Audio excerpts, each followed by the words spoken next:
Maravilloso el Señor para siempre, aleluya. Dios les bendiga a todos, amados hermanos, amigos que nos visitan. Les damos una cordial bienvenida a la casa del Señor. Nos alegramos de ver personas nuevas. Qué bueno, gloria al Señor, que sigue habiendo personas con anhelos de conocer al Dios Todopoderoso. Aleluya. Saludo a todos los que están participando del culto a través de nuestro canal en YouTube, Refugio para el Alma TV. Que Dios bendiga mucho sus vidas. Voy a invitarles a estar puestos en pie y a que abran sus Biblias en el Evangelio según San Juan, en el capítulo 14. Aleluya.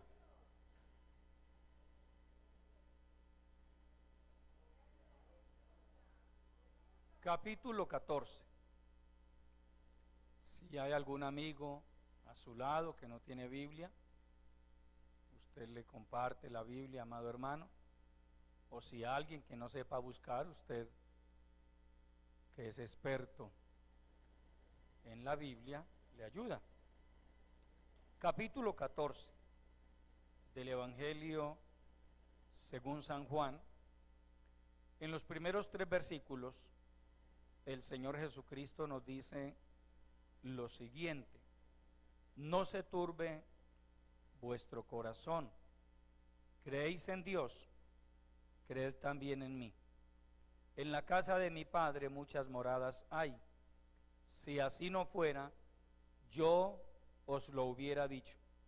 Voy pues a preparar lugar para vosotros. Y si me fuere y os preparare lugar, vendré otra vez y os tomaré a mí mismo, para que donde yo estoy, vosotros también estéis. Vamos a orar al Señor y le pedimos que nos bendiga a través de su palabra. Padre nuestro, que estás en los cielos, Señor, te adoramos, exaltamos tu grandeza, te damos mil gracias por este momento precioso en el que nos permites estar aquí en tu casa, alabando y glorificando tu santo nombre, y también con el corazón dispuesto para recibir el consejo de tu bendita palabra. Padre, te rogamos que nos bendigas a través de ella, Señor. Sé propicio a la condición espiritual de tu pueblo. Despierta nuestro entendimiento. Ayúdanos a ser conscientes, Señor, de que estamos viviendo los últimos días antes de la venida de tu Hijo Jesucristo a levantar a su pueblo, y que es nuestro deber estar preparados para ese momento glorioso. Dios mío, bendice a tu pueblo, unge nuestros oídos, abre nuestro entendimiento, Padre, y da la palabra, que tu Santo Espíritu, Señor, aplique la palabra en lo profundo de cada corazón. Úngeme con tu Santo Espíritu, lléname de tu gracia, dame unción para predicar tu palabra, te lo pido en el nombre de Jesucristo. Y también en esta hora, Padre, por la autoridad de tu palabra, atamos, reprendemos, sometemos a los poderes antagónicos de las tinieblas que se hayan levantado, que estén operando o pretendan levantarse en contra de esta iglesia. Los declaramos en derrota, en vergüenza, en turbación, en el nombre poderoso de Jesucristo, y les ordenamos que huyan, huyen ahora en el nombre de Jesucristo. Padre, por la autoridad de tu palabra, se rompe toda cadena del diablo, se pudre todo yugo de las tinieblas, y declaro cada mente libre y cada corazón libre para recibir tu palabra en el nombre de Jesucristo. Salva las almas, Señor, sana a los enfermos y liberta a los oprimidos por el diablo. En el nombre poderoso de Jesucristo te lo pedimos, dándote la honra la gloria y el reconocimiento que solo a ti pertenecen. Amén. Aleluya. Pueden tomar asiento, mis amados hermanos. Al nombre de Cristo. Saludamos a nuestra hermana Derince Pineda. Amén. Hacía ya varios meses nuestra hermana no podía asistir al templo debido a una cirugía que le habían practicado, pero qué bueno poder ver hoy a nuestra hermana ya en el templo alabando al Señor. Nos alegramos por eso. Significa que Dios está obrando en su vida. Aleluya. Hermanos, con la ayuda del Señor voy a continuar con este estudio que he venido compartiéndoles, que tiene como título Jesucristo viene otra vez, pero a levantar a su pueblo. Amén. Jesucristo vendrá otra vez, pero a levantar a su pueblo. Es decir, no a que lo vuelvan a crucificar. Amén. No. Él viene con base a unas promesas que hay en la Biblia. Hemos estado mirando a través de este estudio que la palabra de Dios se cumple al pie de la letra. El apóstol Pedro dice: el Señor no tarda o no retrasa su venida, como algunos creen que es, sino que Él es paciente para con todos nosotros, no queriendo que ninguno se pierda, sino que todos procedan al arrepentimiento. Porque hay gente que dice: pero ¿cuánto llevan ustedes predicando que Cristo viene? Que Cristo viene. Y seguimos predicando que Cristo viene, y seguimos creyendo que Cristo viene. Amén. No estamos hablando de fábulas, de historietas. No. Estamos hablando con base a la palabra de Dios, que ha demostrado a través de toda la historia su veracidad, su genuinidad. Amén. Hay escritos antiguos, pero ninguno como la Biblia, que a través de la historia Dios ha venido revelando a su pueblo y a la humanidad, por supuesto, lo que ha de acontecer en el futuro. Algunos de ustedes que han leído el libro de Daniel recordarán que en el capítulo 2 se narra la historia de un sueño que tuvo el rey Nabucodonosor, porque a Nabucodonosor le vino al pensamiento una inquietud: ¿qué irá a suceder en los tiempos postreros? ¿Qué irá a suceder más adelante? Cuando Nabucodonosor vivió aquí en la tierra, siglo VI antes de Cristo, pues ya el mundo estaba relativamente poblado, había reinos en la tierra, naciones, y el hombre más poderoso del mundo en ese momento era Nabucodonosor. Y le vino al pensamiento esa inquietud: ¿qué irá a suceder de aquí a 100 años, de aquí a 200 años, de aquí a 500 años, a 1000 años? Y entonces Dios trató con él a través de un sueño y le reveló. Dios es soberano, amado hermano. Le plació a un rey pagano como Nabucodonosor revelarle lo que habría de acontecer en el futuro. Nabucodonosor tuvo el sueño, pero no pudo entenderlo.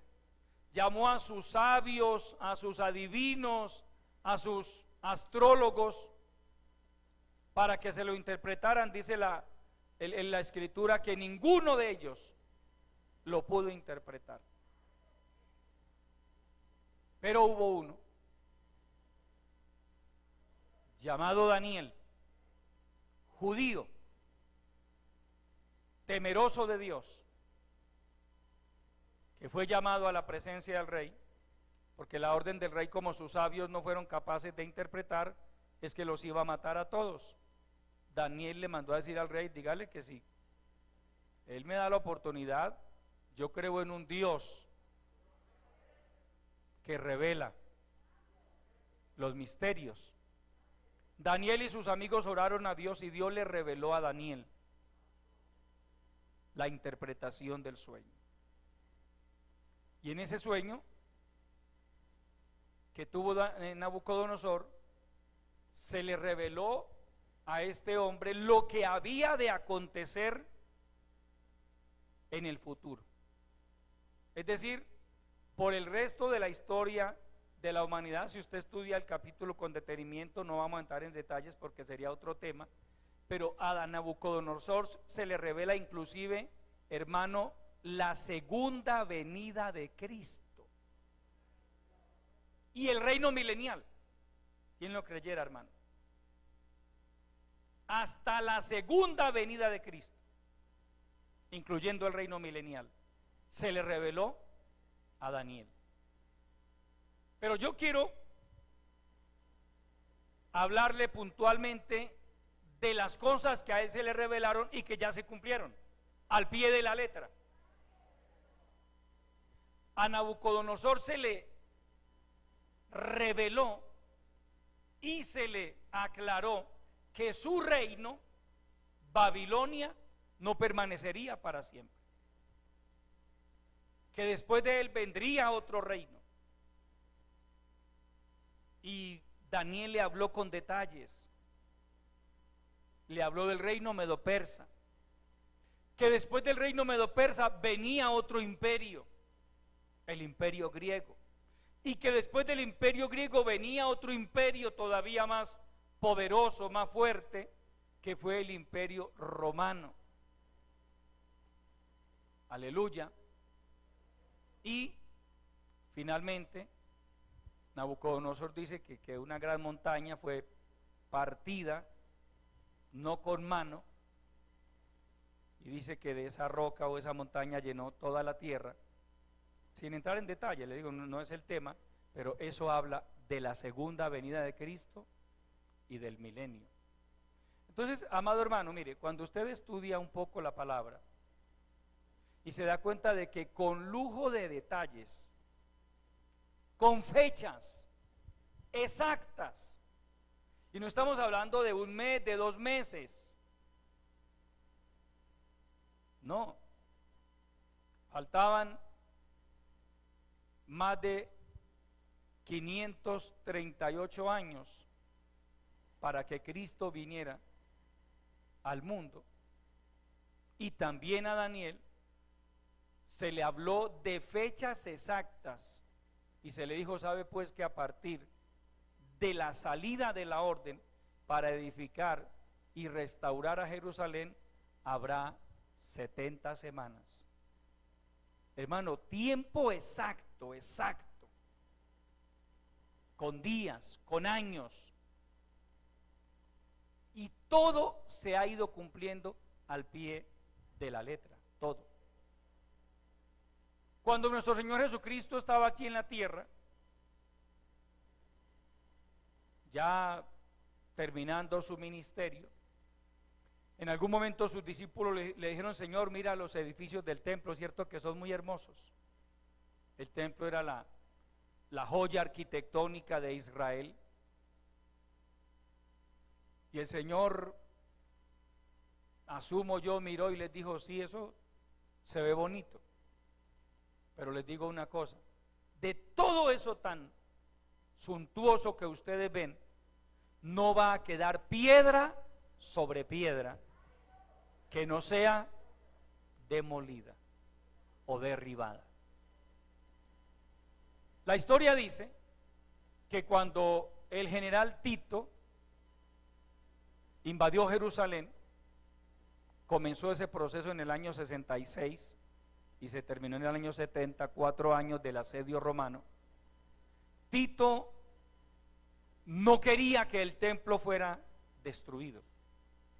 Le advirtió a sus soldados que no fueran a quemar el templo, que respetaran ese lugar.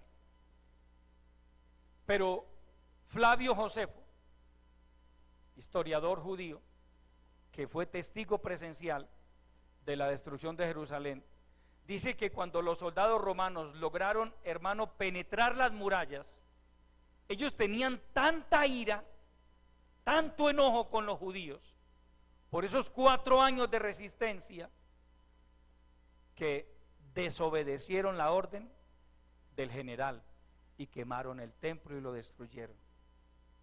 Pero más allá de que ellos le hayan desobedecido a su general, a su comandante, es que había una palabra que decía que el templo tenía que ser destruido. Qué tremendo, hermano. El general Tito era hijo de un emperador, y luego de que su padre murió, Tito llegó a ser el emperador romano. Es decir, un hombre con mucha autoridad. ¿Quién se atreve a desobedecerle a un general de esos? Pues la historia dice que sus hombres, hermanos, se enfurecieron y dijeron: ¿qué cuento? Lo quemamos y lo tiramos al piso también. Hermano, mire, cuando Dios habla de su palabra, la palabra se cumple o se cumple. Él profetizó, el Señor Jesucristo profetizó que Jerusalén iba a ser destruida. 40 años después de su muerte, Jerusalén fue destruida. Amén. Y hermano, yo podría pasar horas demostrándole por la palabra y la historia, que lo maravilloso de la historia es que, hermano, ayuda a demostrar la veracidad de las Escrituras. Amén. Porque la historia no la escribió San Pedro, ni San Juan, ni el apóstol Pablo.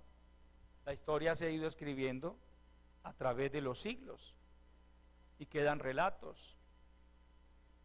Hubo hombres que en su momento escribieron y narraron situaciones que nunca se imaginaron, que las escribían para poder certificar la veracidad de las Escrituras, pero Dios lo permitió así. Amén. Entonces, amados hermanos, mire, el Señor Jesucristo vino a este mundo a establecer la iglesia. La misión fue de Él establecer la iglesia. Y encomendó a 12 personas pobres, sin recursos, sin pergaminos profesionales. Si usted ha leído los evangelios, se dará cuenta de que lo que los sacerdotes judíos y los fariseos no toleraban era que los apóstoles eran hombres sin letras, es decir, no eran estudiados. Profesión pescador, profesión cobrador de impuestos. Uno, profesión guerrillero. Simón el Cananista, pregunta a ver quién fue Simón el Cananista. Fue uno de los guerrilleros de la época. Entonces, claro, los sumos sacerdotes, que eran la gente letrada de su momento, miraban, no, pero es que ¿cómo nos van a hacer creer a nosotros que estos que casi que son analfabetas? Hermano, y con esos 11, porque Judas, usted sabe lo que pasó con él, luego nombran a Matías como reemplazo de Judas, y dijo el Señor Jesucristo antes, o mejor, cuando ya había muerto, y recuerden que Él resucita a los 3 días y se le aparece en varias ocasiones a sus discípulos. En una de esas últimas apariciones les dice: id y predicad el evangelio a toda criatura. Les da lo que se conoce como la gran comisión y les dice: y será predicado este evangelio del reino en todo el mundo. Ellos estaban en una pequeña provincia por allá en Israel, una pequeña provincia.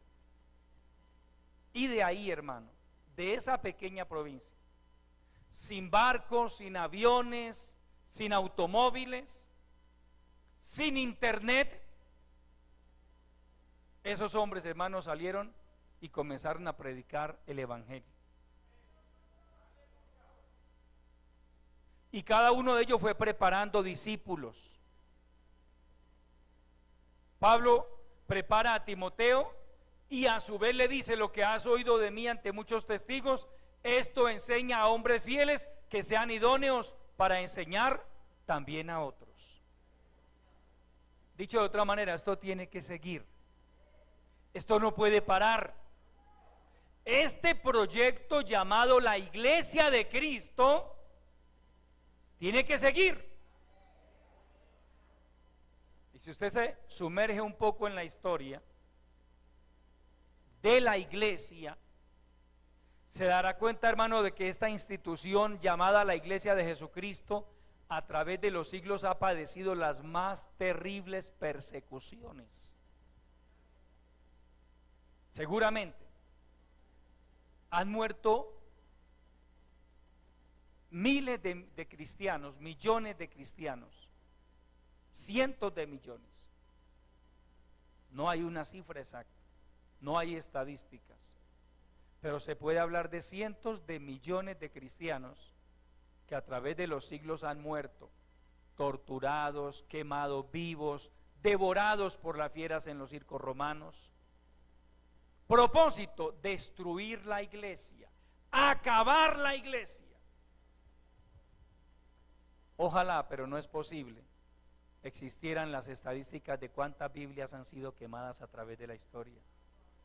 La historia sí dice que hubo emperadores y hubo papas romanos y cardenales católicos que ordenaban, hermano, a sus soldados entrar a las aldeas, saquear las casas, únicamente buscando Biblias.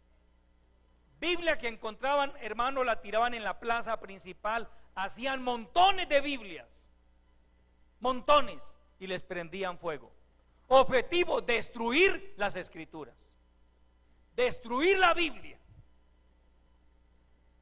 Aquí está la Biblia, más indestructible que nunca, amado hermano. Si no pudieron en ese tiempo, hermano, que ni imprenta había, ahora menos. Es decir, amado hermano, mire, le estoy hablando de un proyecto que comenzó hace 2000 años, que está aquí registrado en el Nuevo Testamento y que el Señor Jesucristo llamó mi iglesia. Mi iglesia. Cuando el Señor Jesucristo le preguntó a sus discípulos: ¿quién dicen los hombres que es el Hijo del Hombre? Dicho de otra manera, ¿qué dice la gente de mí? ¿Qué opinan de mí? Ellos le respondieron: algunos dicen que tú eres Jeremías, otros dicen que de pronto eres Elías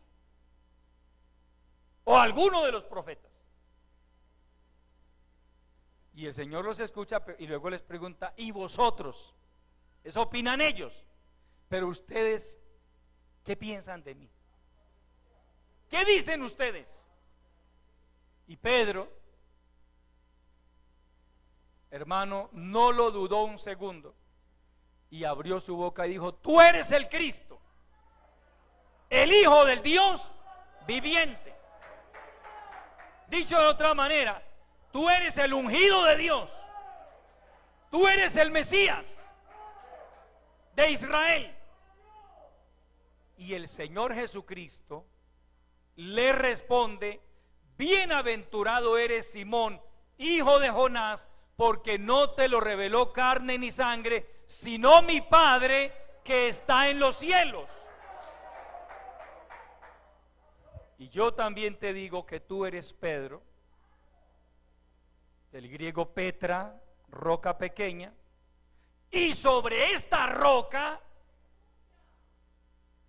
la roca no era Pedro, la roca fue la afirmación que hizo Pedro: tú eres el Cristo, el Hijo del Dios viviente. Esa fue la roca. Sobre esa roca, dice el Señor Jesucristo, sobre esa afirmación, yo edificaré mi iglesia y las puertas del Hades no prevalecerán contra ella. Aleluya. Y aquí está la iglesia, hermano. Pleno siglo XXI, la iglesia sigue avanzando por el mundo. Hermano, humanamente hablando, hace cientos de años la iglesia cristiana tenía que haber desaparecido. Tenía que haber desaparecido. Es que fue víctima de persecuciones terribles. De hecho, la historia también dice que hacia el siglo XVI de nuestra era, hermano, de iglesia cristiana poco se hablaba. Usted va al siglo XVI a buscar en la historia y usted no encuentra grandes predicadores como si hubo de ahí en adelante, porque del siglo XVI hacia acá la historia habla de grandes predicadores. Algunos de ellos, por mencionar, un Jonathan Edwards y muchos otros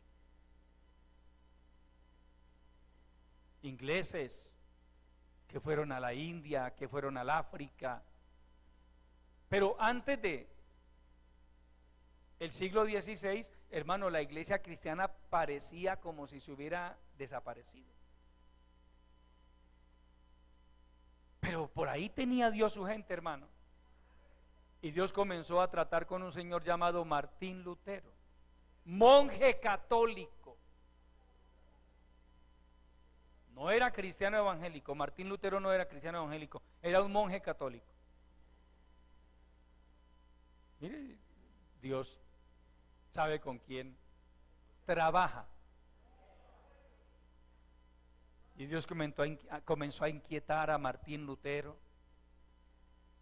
Y él leía la Biblia.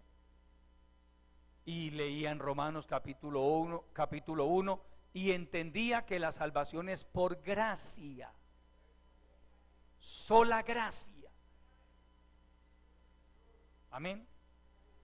Que es una de las declaraciones de Martín Lutero. Sola gracia, sola escritura. Pero al mismo tiempo, al ser católico y estar cercano de hecho él fue a Roma, él estuvo en Roma, la historia dice que él estuvo en Roma y vio cómo se construía la Basílica de San Pedro con todos los recursos que los cardenales católicos estaban colectando alrededor del mundo a punta de ventas de indulgencias.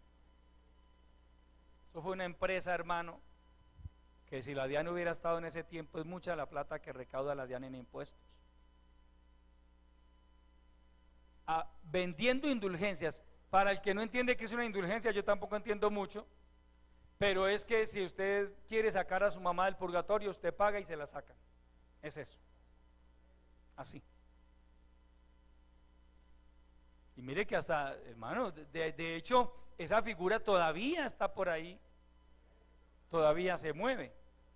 Amén. Eso inquieta más a Martín Lutero, pero ¿por qué la gente tiene que pagar indulgencias? Si yo leo en Romanos que es por gracia, que la salvación es gratuita. Hermano, Dios comenzó a tratar con ese hombre y ahí comienza lo que se conoce como la Reforma protestante.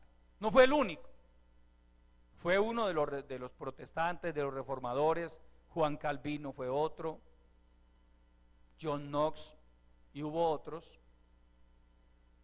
Y entonces a partir del año 515, que es cuando Martín Lutero de alguna manera comienza su proceso de conversión a Cristo, del año 515 hacia acá es desde donde comienza la reforma protestante. Por eso a los cristianos también se nos dice protestantes, porque digamos que la iglesia venía en un adormecimiento espiritual impresionante, como por allá en las cavernas, pero a partir de la reforma protestante la iglesia vuelve a tomar vida hasta ver lo que hoy por hoy vemos por la gracia del Señor. La iglesia a través de la historia no ha sido víctima solamente de persecución por parte de Roma, sino también por Satanás ha levantado dentro de la misma iglesia cristiana falsos profetas, apóstatas. Pero usted va a buscar en este tiempo y todavía hay un remanente, amado hermano, un pueblo que ama a Dios, que se guarda para Dios, que vive la palabra. Amén. Ese pueblo fiel, diseminado por todo el mundo. En China hay verdaderos cristianos, en India hay verdaderos cristianos, en Europa, y con todo y el ateísmo que se promueve en Europa, hay verdaderos cristianos. En África, con todo el mover de brujería, de hechicería, de satanismo, en África hay un pueblo que adora a Dios. En América, con todo y la influencia, hermano, del paganismo, del catolicismo romano, mezclado con las tradiciones africanas, hay un pueblo diferente. Hay un pueblo que ama a Dios. Amén. Porque América ha sido víctima de eso, del sincretismo, que fue la mezcla de todo el catolicismo romano con toda su idolatría. Pero cuando vienen los esclavos de África, porque los traen aquí los europeos a cultivar las tierras, los esclavos de África no vinieron solos, ellos vinieron con sus dioses, ellos vinieron con sus creencias. Y en África, hermano, eran verdaderos adoradores de Satanás, que el Señor los reprenda. Entonces comienzan a formarse una serie de creencias, y es lo que se conoce como el sincretismo, una mezcla. Por eso usted ve que el católico, con todo el respeto, si alguno es católico aquí, no quiero ofenderle, estoy enseñando la palabra. Yo también fui católico, y por eso el católico cree en Dios, porque el católico cree en Dios, pero también cree en las ánimas del purgatorio, o también cree en la Virgen de allí, en la de por allá. Cree que los muertos los escuchan, algunos de ellos creen eso. Eso es lo que se llama sincretismo, esa mezcla de creencias. El verdadero pueblo cristiano se caracteriza porque está libre del sincretismo. Nosotros no mezclamos aquí creencias de allí, de allá, no, hermano, es la palabra de Dios, nuestra regla. Y esto no lo negociamos, amado hermano. Amén. Aquí actuamos con base a lo que enseña el Señor en su bendita palabra, que es el deber de la iglesia, mantenerse fiel a las escrituras y al margen de toda la influencia pagana de la que ha sido víctima a través de la historia, durante toda la historia, hermano. Mire, por ejemplo, Pablo establece la iglesia en Corinto. Corinto era el Sodoma y Gomorra del primer siglo de nuestra era. Era Las Vegas de nuestro tiempo. Para quienes no conocen o no saben mejor, la ciudad de Las Vegas en Estados Unidos es conocida como la ciudad del pecado, es decir, la Sodoma y Gomorra de Norteamérica, porque no es la única en el mundo tampoco. Pero la ciudad de Corinto era Las Vegas de este tiempo. Había un templo pagano, creo que en honor al dios Júpiter, donde laboraban 1000 prostitutas sagradas. Se ejercía la prostitución, entre comillas, sagrada. Todo para promover el desenfreno, la lujuria, el homosexualismo. Por eso usted nota que Pablo en Primera de Corintios trata fuertemente con ese tema de la inmoralidad. Él dice que tomaré mis miembros, mi cuerpo que es templo de Cristo, del Espíritu Santo, y lo haré miembro de una ramera. Porque la gente en ese sincretismo, en esa mezcla de creencias, creían que acostarse con una prostituta sagrada era rendirle culto a su Dios, a Júpiter. Entonces Pablo dice, no, el que se une con una ramera es una carne con ella, pero el que se une al Señor es un espíritu con Él. Y por eso usted ve que Pablo ataca fuertemente. Es más, la misma iglesia cristiana en Corinto estuvo afectada por problemas de inmoralidad. Hubo un problema de incesto que Pablo denuncia en el capítulo 5. ¿Por qué? Porque es que, hermano, era terrible la influencia pagana, pero sin embargo en Corinto se levantó una preciosa iglesia para la gloria de Dios. Hoy es impresionante, hermano, el auge de la maldad, de la inmoralidad, de tanta cosa que el diablo se ha inventado, pero para la gloria de Dios sigue habiendo un pueblo que dice: yo prefiero guardarme para Dios, yo prefiero hacer la voluntad de Dios, yo prefiero obedecer la palabra. Al nombre de Cristo.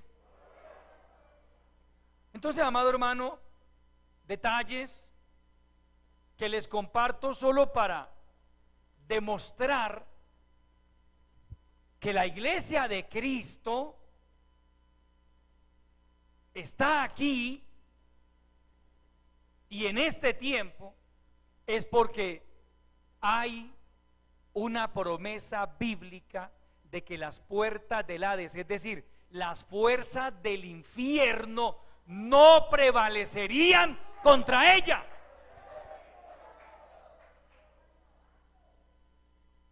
El sueño de Satanás, que el Señor lo reprenda 1000 veces, es acabar con la iglesia de Cristo, pero no ha podido y no va a poder. No puede, hermano, no puede. Satanás odia a la iglesia de Cristo. Satanás odia cualquier congregación de hombres y mujeres que se proponen honrar a Dios con su manera de vivir, con su manera de comportarse, con su forma de adorar a Dios. Satanás y sus demonios odian esa congregación. Y sus instrumentos hacen de todo un poco, ritos satánicos, conjuros y tantas cosas. Pero hay un pueblo de Dios que cancela todas esas cosas en el nombre poderoso de Jesucristo. Hay un pueblo cristiano que desbarata los planes del diablo, que reprende a Satanás, que reprende a sus demonios en el nombre de Jesucristo. Y aquí va la iglesia con la ayuda del Señor, amado hermano. Pero el diablo hubiera querido aplastarnos hace rato, hermano. Amén. Solo hablemos como congregación local. ¿Cuánto hace que Satanás ha querido acabar la iglesia? Pero aquí va la iglesia con la ayuda del Dios Todopoderoso. Que hacen ritos, que hermano, que hagan lo que quieran, hermano. Usted y yo seguimos orando, seguimos reprendiendo la obra del diablo, seguimos orando por la iglesia, Todo buen cristiano ora por la iglesia. Si usted es buen cristiano, usted ora por la iglesia. Señor, bendice la iglesia, guarda a tu pueblo, guárdanos del mal. Si es buen cristiano y si es mejor cristiano, reprende la obra de las tinieblas en contra de la iglesia. Alguien decía en cierta ocasión y con razón, alguien decía, hay cristianos buenos y hay cristianos mejores. Amén. Hay buenos cristianos, pero ellos no se atreven a meterse con el diablo. A ellos no les gusta reprender al diablo. Ellos son muy diplomáticos, hermanos. Son muy respetuosos. Y son buenos cristianos, no son malos, no son maleados, ¿no? Pero no se meten con ese señor, dicen algunos. Amén. Otros, por la gracia del Señor, hemos entendido, no, es que, hermano, aquí hay autoridad de parte de Dios. Aquí hay poder de Dios. Aquí hay promesas en la palabra que si yo me apropio de ellas, hermano, mi Salvador, su Salvador, nos dice en su bendita palabra: he aquí, os doy potestad de hollar serpientes y escorpiones y sobre toda fuerza del enemigo, y nada os dañará. Nada os dañará. Nada. Al verdadero cristiano, puede que por ahí un cristiano tibio, blandengue, indiferente, de esos que no oran, puede que cualquier brujo lo ponga por allá o no lo deje dormir. Pero al verdadero cristiano no pueden hacer lo que sea. Yo le digo, hermano, y si usted lo quiere hacer, pero yo reprendo y yo derribo, porque yo sé que sucede. Yo sé que hay quienes levantan altares satánicos y allí ponen, quizá pondrán muñecos, yo no sé, el pastor Pedro, la esposa del pastor Pedro, la iglesia, esa iglesia del movimiento misionero mundial. Ellos lo ponen en altares, pero hay quienes derribamos esos altares en el nombre poderoso de Jesucristo. Y reprendemos todo conjuro, y reprendemos toda misa negra, y reprendemos todo rito satánico. Declaramos sin efecto, sin poder, las maquinaciones de las tinieblas en contra de la iglesia de Jesucristo, porque las puertas del infierno no prevalecerán contra la iglesia de Jesucristo. Aleluya. Aleluya. Gloria a Dios. Somos la iglesia de Cristo, hermano. Dios hasta aquí nos ha ayudado. Todo esto para demostrar, hermano, que si han pasado tantas cosas y la palabra de Dios se ha cumplido y se sigue cumpliendo, ¿cómo no se van a cumplir estos 3 versículos que leímos hoy y que hemos venido leyendo estos días? No se turbe vuestro corazón, nos dice el Señor. Es decir, no se preocupe. ¿Creéis en Dios? Creed también en mí, dice el Señor. En la casa de mi Padre hay muchas moradas. Mire, hermano, si todo el mundo se quisiera convertir a Cristo, en el cielo hay lugar para todos. Y el Señor dice: si así no fuera, yo os lo hubiera dicho, pero porque es así, me voy a ir adelante a preparar lugar para vosotros. Y si me fuere, vendré otra vez y os tomaré a mí mismo. Os arrebataré. Porque si no me falla la memoria, ese término tomaré viene del griego arpazo, que es arrebatar. Arrebatar. Os tomaré a mí mismo, para que donde yo estoy, ¿dónde está el Señor? en su trono de gloria, en la nueva Jerusalén, para que donde yo estoy, vosotros también estéis. Él viene, amado hermano. Mire, el tema del arrebatamiento de la iglesia es una de las doctrinas fundamentales del Nuevo Testamento. Porque nuestra fe, hermano, se basa en doctrinas. Y por eso se habla de la sana doctrina y de falsas doctrinas también. Pablo habla de la importancia de predicar la sana doctrina, es decir, la correcta enseñanza de la palabra de Dios. Entonces esto del arrebatamiento de la iglesia no es el producto por ahí del sueño de algún pastor, de la imaginación de algún profeta por ahí. No, amado hermano, esto es una doctrina bíblica. De hecho, no es el único pasaje en el Nuevo Testamento que habla del arrebatamiento de la iglesia. Hay más. Vamos a ir a Primera de Tesalonicenses, capítulo 4, aleluya.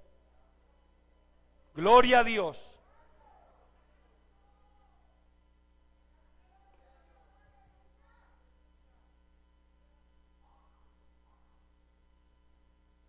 Primera de Tesalonicenses, capítulo 4. Leamos desde el verso 14 en adelante. Porque si creemos que Jesús murió y resucitó, así también traerá Dios con Jesús a los que durmieron en él. Ese término dormir en este contexto es sinónimo de la muerte del cristiano, amén. Verso 15. Por lo cual os decimos esto en palabra del Señor, que nosotros que vivimos, que habremos quedado hasta la venida del Señor, no precederemos a los que durmieron, porque el Señor mismo, con voz de mando, con voz de arcángel y con trompeta de Dios, descenderá del cielo, y los muertos en Cristo resucitarán primero. Luego nosotros, los que vivimos, los que hayamos quedado, seremos arrebatados juntamente con ellos en las nubes para recibir al Señor en el aire. Ojo a los detalles, en el aire, y así estaremos siempre con el Señor. Por tanto, alentaos los unos a los otros con estas palabras. Vamos a analizar un poco estos versículos, amado hermano. Primero dice Pablo, recuerden, toda la escritura es inspirada por Dios, porque nunca los santos hombres de Dios, incluido el apóstol Pablo, profetizaron de su propia cuenta, sino que ellos hablaron siendo inspirados por el Espíritu Santo. A ningún otro apóstol el Señor le reveló con tantos detalles el tema del arrebatamiento como a Pablo. A Dios le plació revelarle a Pablo, Dios es Dios. No, a Pedro le reveló que Jesucristo era el Hijo de Dios, pero a Pablo, hermano, le dio doctrina. Entre ella, el tema del arrebatamiento. Amén. Porque allí en San Juan, pues él habla, pero no con los detalles que luego habla el apóstol Pablo. Aleluya. Entonces, Pablo dice, si nosotros creemos, que el pueblo cristiano cree eso, que Jesús murió y resucitó, así también traerá Dios con Jesús a los que durmieron en él. Preste atención, amado hermano y amigo. Mire, para un verdadero cristiano, la muerte física no es otra cosa que un sueño. Es un sueño. ¿Recuerdan cuando Lázaro murió? El Señor Jesucristo no estaba en Judea, estaba por allá en otro lugar. Se demoraba como 2 días para regresar. y le mandaron a decir: Señor, que vaya rápido, que Lázaro está enfermo. Pero antes de que vinieran a decirle, él les dijo a sus discípulos: vamos a despertar a nuestro amigo, porque duerme, Lázaro duerme. Ellos le dijeron: Señor, si duerme, pues despertará. Entonces, como no le entendieron, él les dijo claramente: Lázaro ha muerto, ha muerto. Pero para los efectos de Dios estaba dormido. Dice: vamos a despertarle. Eso es la muerte para un hijo de Dios, amado hermano. Humanamente sí hay dolor, porque tenemos ese apego los unos a los otros. Pero hermano, realmente la muerte de un hijo de Dios es una victoria.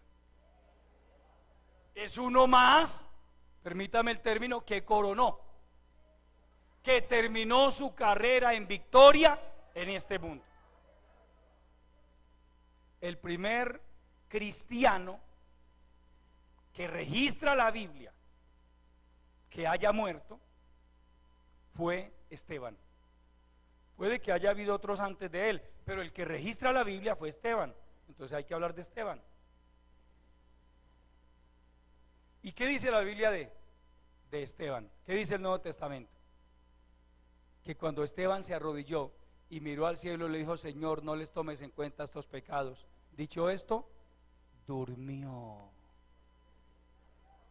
Oiga, hermano, apedreado como con 300 pedradas encima. Y Esteban durmió. Amén. ¿Por qué el Nuevo Testamento, hablando de la muerte de los justos, no de todas las personas, de los justos, la compara con el sueño? Porque hermano, eso es la muerte para un hijo de Dios, un sueño. Su alma va al paraíso, su cuerpo va al polvo, pero cuando Cristo venga por la iglesia, hermano y hermana, mire, la salvación es integral. La salvación también incluye el cuerpo. Amén. El cuerpo también está incluido dentro de la salvación. Tiene que morir porque ya pues así está establecido. Pero cuando Cristo venga por la iglesia, mire lo que nos dice Pablo: cuando el Señor venga, nosotros que vivimos, que habremos quedado hasta la venida del Señor, no precederemos. Ojo con ese verbo preceder. No precederemos a los que durmieron, es decir, a todos los hermanos que han muerto en el pasado. El verbo preceder en el original griego significa anteceder, ir delante en tiempo, orden o lugar. Eso es preceder, ir delante en tiempo, orden o lugar. Cuando Pablo dice que nosotros, los que estamos vivos, no precederemos a los que durmieron, está diciendo: cuando suene la trompeta, antes de que nosotros subamos, primero van a subir los muertos en Cristo. Primero van a ser resucitados ellos. Ahorita les digo cuánto se va a demorar eso. Primero ellos, luego nosotros, los que vivimos, los que hayamos quedado, dice, seremos arrebatados. Eso viene del griego arpazo, que es arrebatar lo más rápido posible. Y a Pablo también se le reveló cuánto tiempo durará el rapto. En esto me gusta ser muy enfático, amado hermano, porque a mí me gusta que la gente tenga claridad con respecto a estas verdades bíblicas. Mire que Pablo aquí habla de que recibiremos al Señor en el aire. Amén. Él no dice en el estadio de tal ciudad, en el Central Park de Nueva York, no, en el aire. En el aire. Cuando Cristo venga por la iglesia, Él vendrá hasta las nubes. De allí un arcángel tocará la trompeta. Los redimidos escucharemos el sonido de la trompeta, pero inmediatamente lo escuchemos, porque estamos allá también, hermano. Es que, hermano, mire, lo maravilloso con el Señor es que con Él todo es, hermano, Dios actúa, podría decir, más rápido que la velocidad de la luz. Los científicos calculan que la velocidad de la luz es de 300.000 kilómetros por segundo. 300.000 kilómetros por segundo. La velocidad de la luz. Usted y yo vamos a 80 kilómetros por hora y uy, ya vamos muy rápido. A 100, va muy rápido. Por hora. Ahora 300.000 kilómetros por segundo. ¿Y quién creó la luz? ¿No cree usted que el que creó la luz puede actuar más rápido que la velocidad de la luz? ¿Ah? Es que la Biblia dice que Él fue el que creó la luz. Dijo Dios, sea la luz.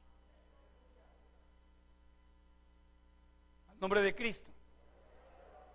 Luego nosotros, los que vivimos, los que hayamos quedado, seremos arrebatados juntamente con ellos. ¿Cuáles ellos? Los que estaban muertos, pero acabaron de resucitar. Es decir, hermano, permítame por favor, va a resucitar desde Esteban, capítulo 7 de los Hechos, desde Esteban hasta el último hermanito o hermanita que se haya convertido, así no se haya alcanzado a bautizar. Muchos no se van a alcanzar a bautizar. Amén. Pero si ya se convirtieron de todo corazón, no hay problema. El ladrón en la cruz no se pudo bautizar, pero él se convirtió de todo corazón.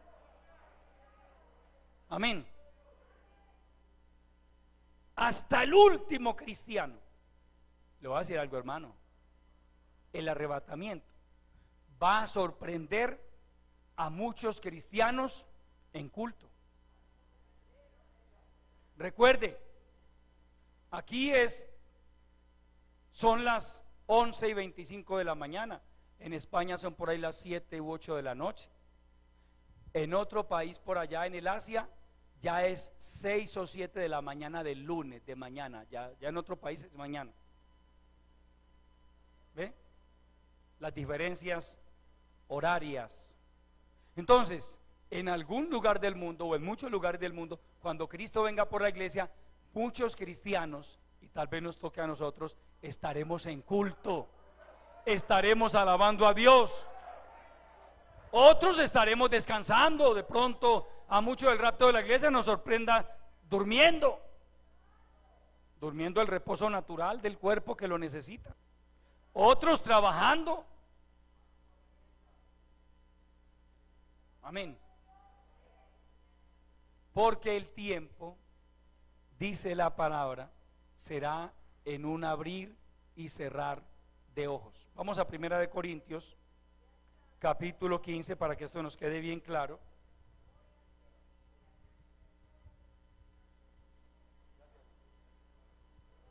Gloria a Jesucristo. 1 de Corintios, capítulo 15. Vamos a leer desde el verso 51 en adelante. Mire lo que nos dice Pablo. He aquí os digo un misterio, es un misterio. No todos dormiremos, pero todos seremos transformados. Pare ahí un momento ahí, por favor, hermano. Présteme atención. ¿Con quién está hablando Pablo? Con la iglesia de Corinto. Amén. Es decir, esto no es para todo el mundo. Pablo está hablando con la iglesia del Señor. Pablo está hablando entre cristianos. Por eso dice, no todos dormiremos. Pablo se incluía, ¿por qué? Porque Pablo creía que en su tiempo Cristo podía venir por la iglesia. Es decir, a Pablo tampoco se le reveló todo. Recuerda lo que dijo el Señor: el día y la hora, nadie sabe, nadie. Pablo creía que en su tiempo podía suceder el arrebatamiento. Pasó el tiempo y ya Pablo tuvo que decir, no, yo ya estoy para ser sacrificado. El tiempo de mi partida está cercano, pero Pablo no dice, ojo que esto se acabó, no. Pablo le dice a Timoteo, Sigue predicando la palabra. Es más, Dios le da otra revelación, porque vendrá tiempo cuando la gente no soportará la sana doctrina. Entonces, cuando a medida que Dios le va revelando a Pablo, Pablo empieza a entender, no, esto es para más allá, a mí no me tocó. Por eso ya en su segunda carta a Timoteo él se despide. Amén. Pero durante mucho tiempo Pablo creía que a él le podía tocar el arrebatamiento de la iglesia. Sigamos, verso 51. He aquí os digo un misterio, no todos dormiremos, pero todos seremos transformados en un momento, en un abrir y cerrar de ojos, a la final trompeta, porque se tocará la trompeta y los muertos en Cristo serán resucitados incorruptibles, y nosotros, los cristianos, seremos transformados. Pare ahí, por favor, hermano. Los muertos. Mire, hermano, así haya muerto en las Torres Gemelas, ¿cuántos cristianos no morirían en las Torres Gemelas? Es más, la historia dice que en el Titanic murieron una cantidad de cristianos importantes. Creo que venían muchos cristianos, no venían en clase alta, venían en clase baja, pero al parecer ellos venían con el propósito de establecerse en Estados Unidos de América. Y en el Titanic murieron. ¿Dónde están los cuerpos de los hermanos? Vaya, pregúntele a los tiburones blancos a ver qué hicieron con ellos. Y es tan tremendo el poder de Dios, hermano, que así sea en el fondo del mar y no haya sino pantano ya, Dios va a resucitar esos cuerpos. Dios no tiene problema con eso. Dios sabe dónde está cada molécula, cada partícula, cada átomo del cuerpo de una persona, de uno de sus hijos. Y Él va a resucitar a todos los que han muerto en Cristo. Amén. Porque nosotros, mire, Juan dice que cuando el Señor se manifieste, nosotros también le veremos tal como Él es, pero porque ya nosotros estaremos en cuerpos glorificados. El alma no es un cuerpo glorificado, el alma es el alma. Amén. Cuando un cristiano muere, sale de su cuerpo el alma va al cielo, el alma es espíritu, pero queda faltando el cuerpo. El cuerpo es el que es glorificado. Y entonces, el día que Cristo venga por su pueblo, se une nuevamente ese cuerpo con su alma. Y es a partir de esa fusión que se va a producir que ya vamos a ver al Señor cara a cara. Esto es por etapas, amado hermano. Esto es por etapas. Por ejemplo, nuestros hermanos que han partido a la presencia del Señor no han pasado por el juicio de los cristianos, tampoco saben qué es la boda del Cordero, porque eso no ha pasado todavía. Ellos simplemente están en un lugar de reposo esperando. Y mire qué maravilloso el Señor. A mí me agrada lo que dice en Apocalipsis capítulo 6, porque nos ayuda mucho a entender lo demás. Allí había almas redimidas de los que murieron en la gran tribulación, que clamaban por venganza y decían: ¿hasta cuándo, Señor justo y verdadero, no juzgas y vengas nuestra sangre de los que están en la tierra? Es decir, de los que nos mataron a nosotros.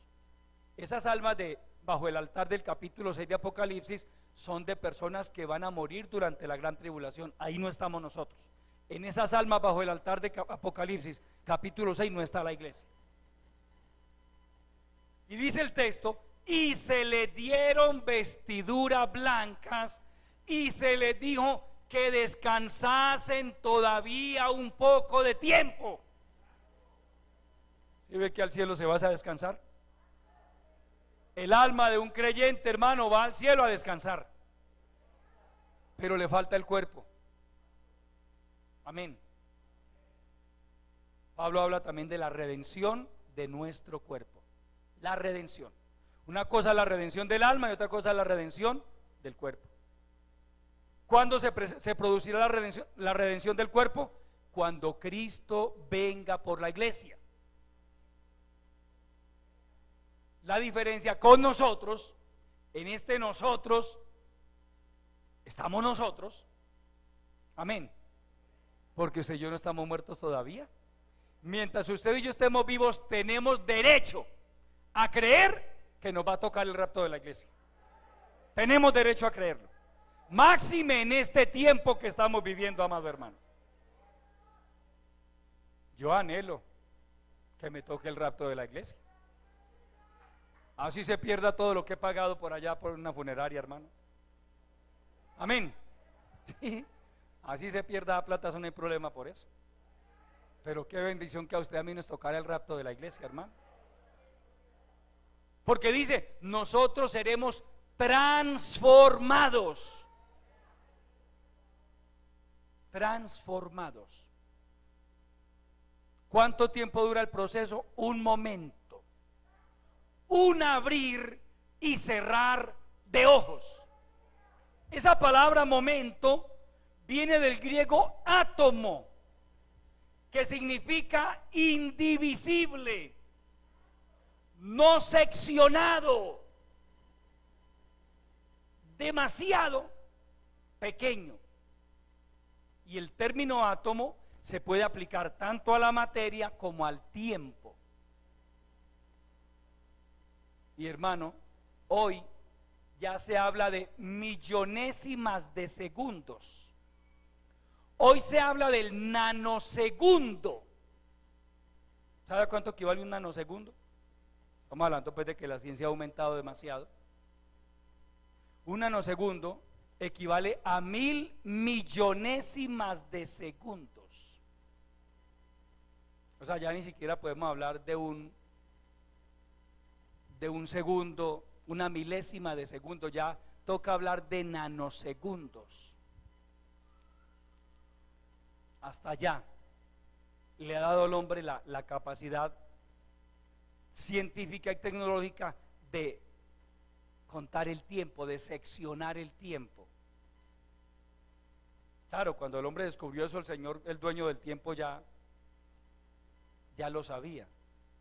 Pero traigo esto a colación, es para que usted tenga una idea, al menos mínima, de lo que durará el arrebatamiento de la iglesia. No falta por ahí el cristiano tibio y optimista, porque los hay, que dicen, hermano, si Cristo viene por la iglesia, yo me le pego a mi mamá de la falda. Uy, hermano, muy mal agarrado. Es que la falda de su mamá va a quedar ahí en el piso. Va a quedar muy mal agarrado, hermano. ¿Quién dijo que la ropa va para allá? No, esto se queda aquí. Estos trapitos se quedan aquí. Amén. Esto no se va. La ropa no se va. Allá no vamos a necesitar esa ropa. Allá hay vestiduras blancas. Y se le dieron vestiduras blancas. ¿A quién? A las almas que estaban debajo del altar. Así como hay vestiduras físicas, también hay vestiduras espirituales. Es más, los ángeles nunca aparecen desnudos en la Biblia. Ellos aparecen vestidos. Amén. De vestiduras blancas. Entonces el que aspire que se le pega la falda a la mamá, mi hermanito, por Dios, qué fe la suya, tan mal enfocada. Entonces, amado hermano, en un momento, en un abrir y cerrar de ojos,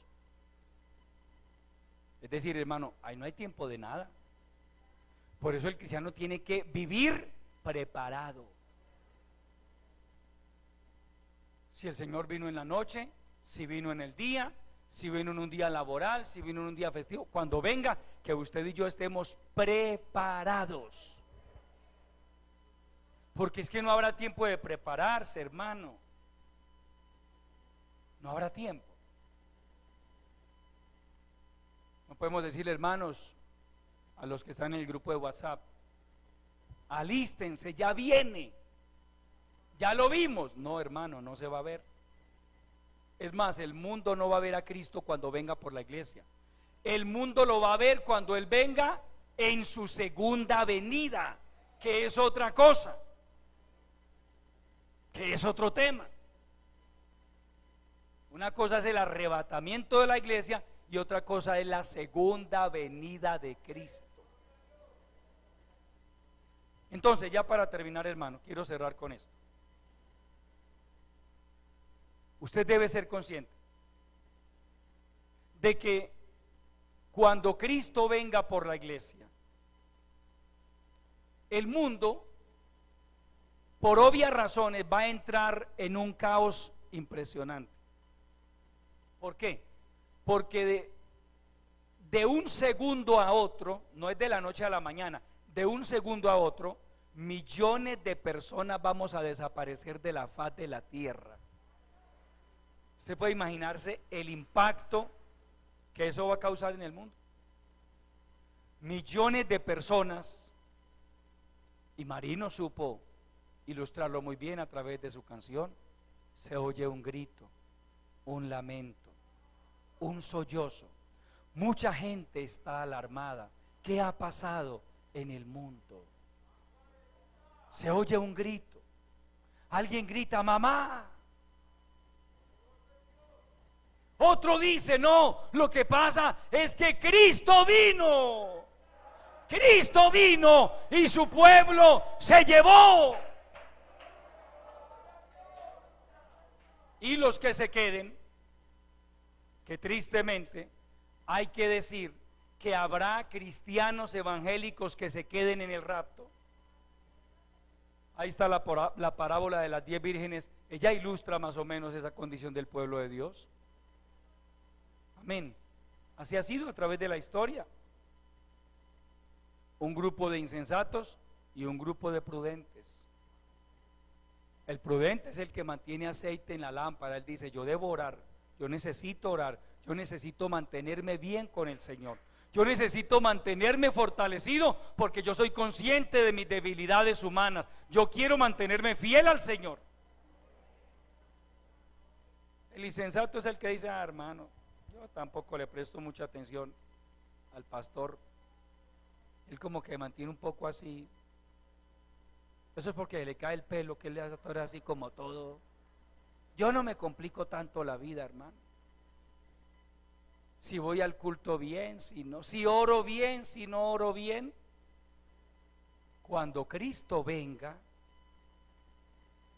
esos que se quedan van a saber qué sucedió. El mundo afuera no va a saber qué sucedió, pero la gente del pueblo cristiano que se quede entenderá: Cristo vino y su pueblo se llevó. No hay remedio, no hay salida. Es la gran tribulación. Qué tremendo, amado hermano. ¿Sabe, hermano, que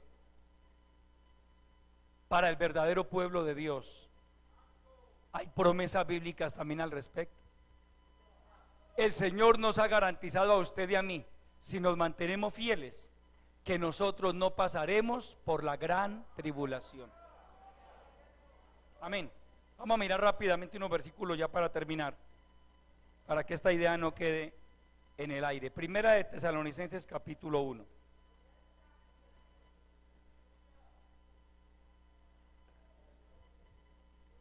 Primera de Tesalonicenses capítulo 1.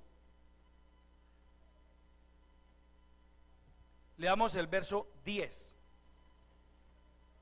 Dice: y esperar de los cielos a su Hijo, con mayúscula, el cual resucitó de los muertos, a Jesús, ojo, quien nos libra de la ira venidera.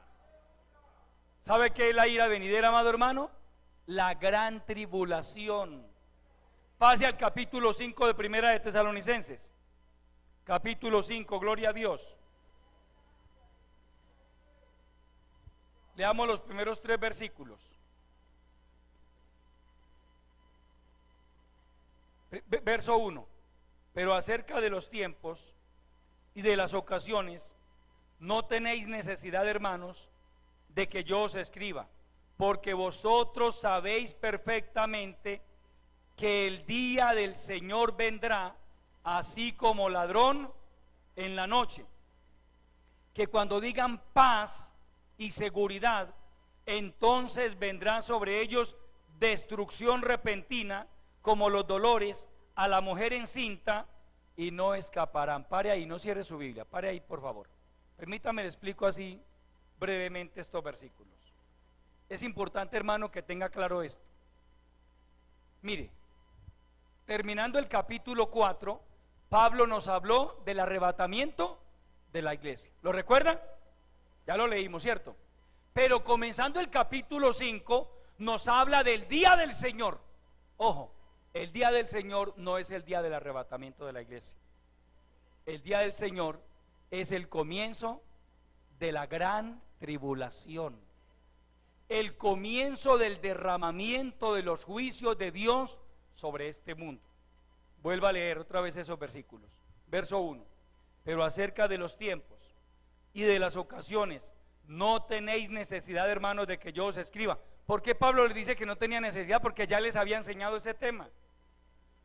Porque vosotros sabéis perfectamente que el día del Señor vendrá así como ladrón en la noche, es decir, de sorpresa. A este mundo la gran tribulación le va a llegar de sorpresa. Verso 3, que cuando digan paz y seguridad, entonces vendrá sobre ellos destrucción repentina como los dolores a la mujer encinta, y no escaparán. ¿De qué hablan los líderes del mundo? De paz. Usted no lo oye hablando de paz. Y todo es paz. Y un concierto por la paz. Y un partido de fútbol por la paz. Y esto por la paz. Y todo por la paz. ¿Ah? Y cuando aparezca el anticristo, ese sí que va a hablar de paz. Que cuando digan paz y seguridad, vendrá sobre ellos. Mire que ya aquí Pablo cambia el pronombre. Ya no es nosotros, ya son ellos. ¿Sí entiende, amado hermano? La importancia también de tener en cuenta ahí la parte gramatical.